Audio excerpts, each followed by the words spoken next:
यानी कि और पानी को संरक्षित करने के लिए भी इसका उपयोग होता है, जहां पर गंगा जल का नहीं होगा, क्योंकि गंगा जल खुद तो शुद्ध रह सकता है किंतु दूसरे पानी के साथ मिलकर उसको शुद्ध रखने की शक्ति उसमें नहीं है, जो ये मघा नक्षत्र के पानी में है।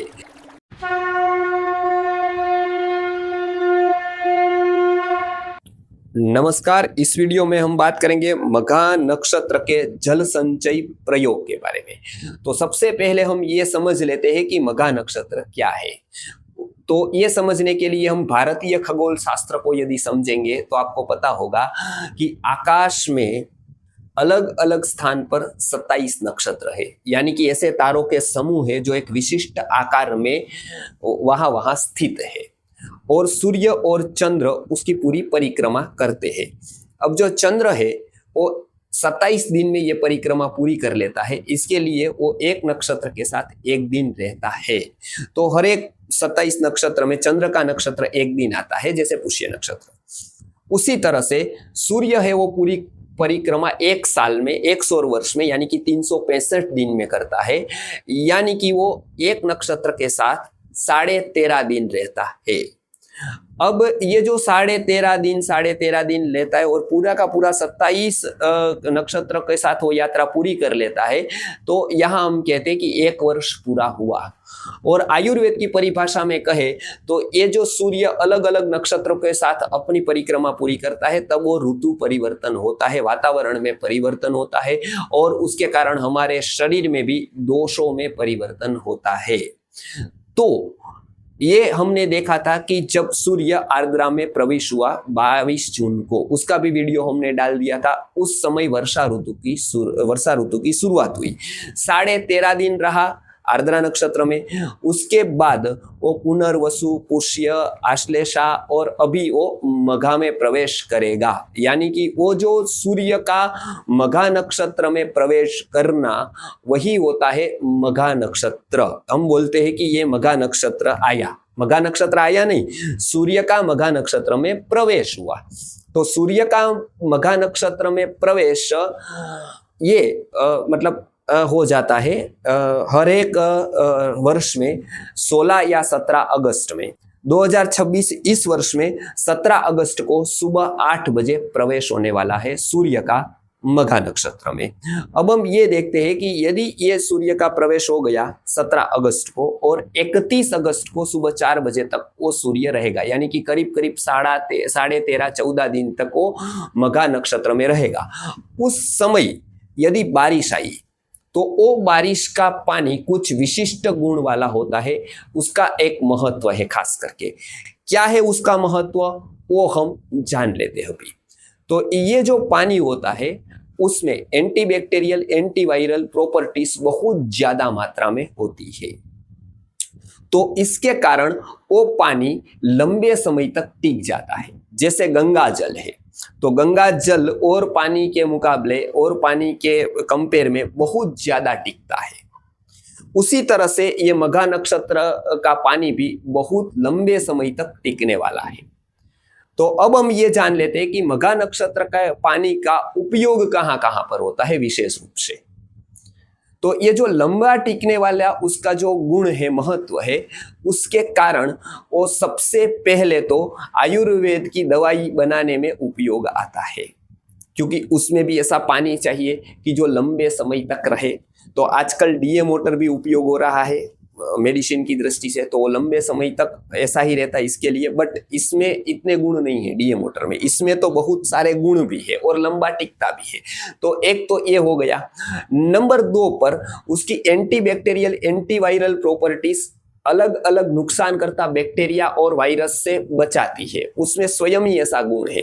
तो ये एक पेस्टिसाइड्स भी हो गया।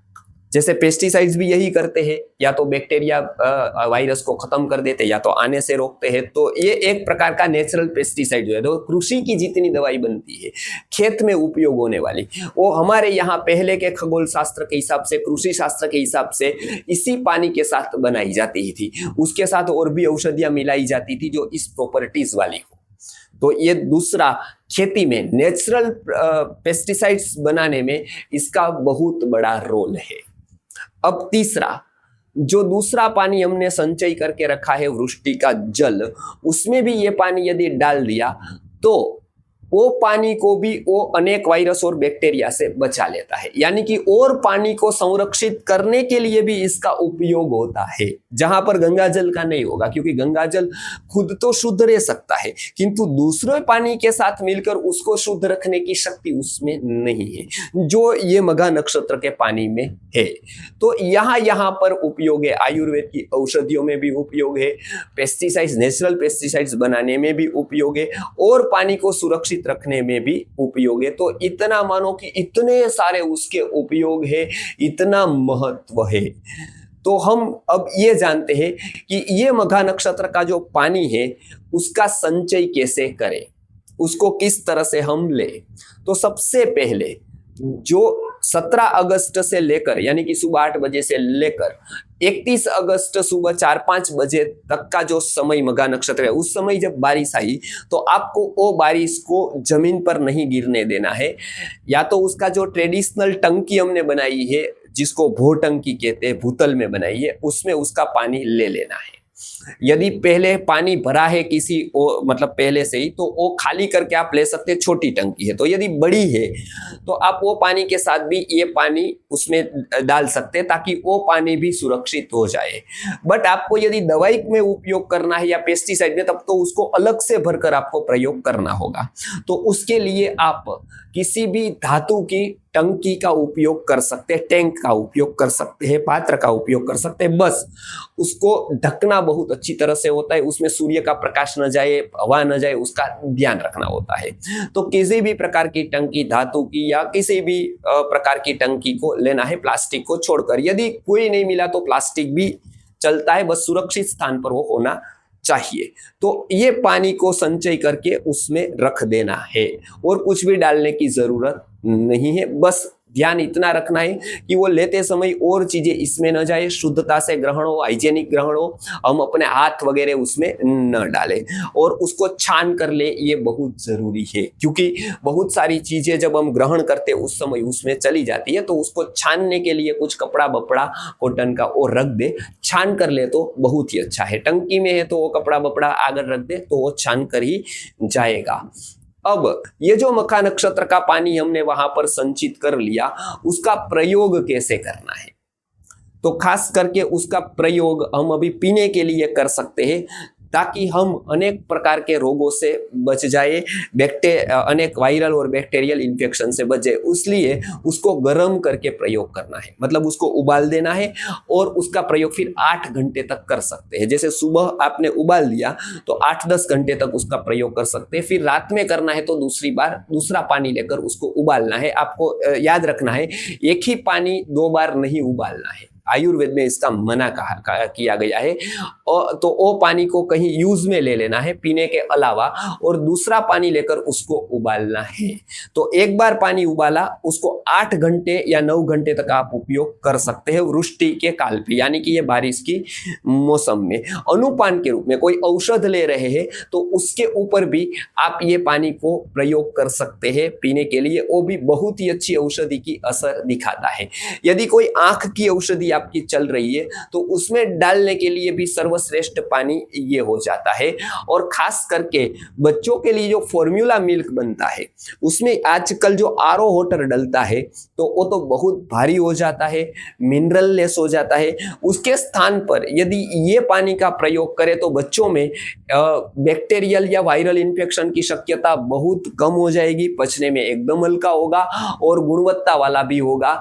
तो ये अमृत समान हो जाएगा इसके स्थान पर। मतलब जी जहां फॉर्मूला मिल्क बनाना है उसमें ये मिल्क यदि उबाल कर दिया तो इसके जैसा कोई औषध नहीं। इसके लिए भी हर एक घर वालों को, जिससे बच्चे होने वाले हैं या बच्चे छोटे हैं जो दूध पीते हैं और उसको दूध नहीं आता है, तो उसको भी फॉर्मूला मिल्क बनाने के लिए ये अद्भुत औषधि की तरह ही पानी का उपयोग होगा।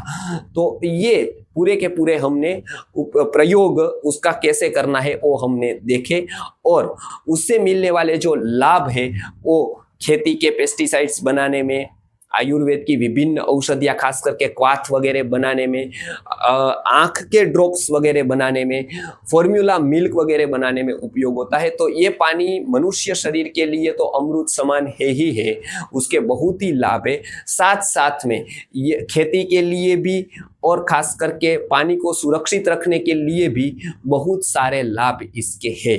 तो ये एक ही पानी है किंतु उसके बहुत सारे लाभ है। बस दुर्भाग्य एक ही है कि यही पानी को हम वेस्ट जाने देते हैं, क्योंकि हमारे पास वो ज्ञान नहीं है, हमारे पास वो व्यवस्था नहीं है। किंतु हम थोड़ा थोड़ा पानी संचय करके भी ये यदि हम करना शुरू करेंगे तो हम अपने आप अपने परिवार को स्वस्थ रख पाएंगे और बहुत सारे लाभ हमको प्राप्त होंगे।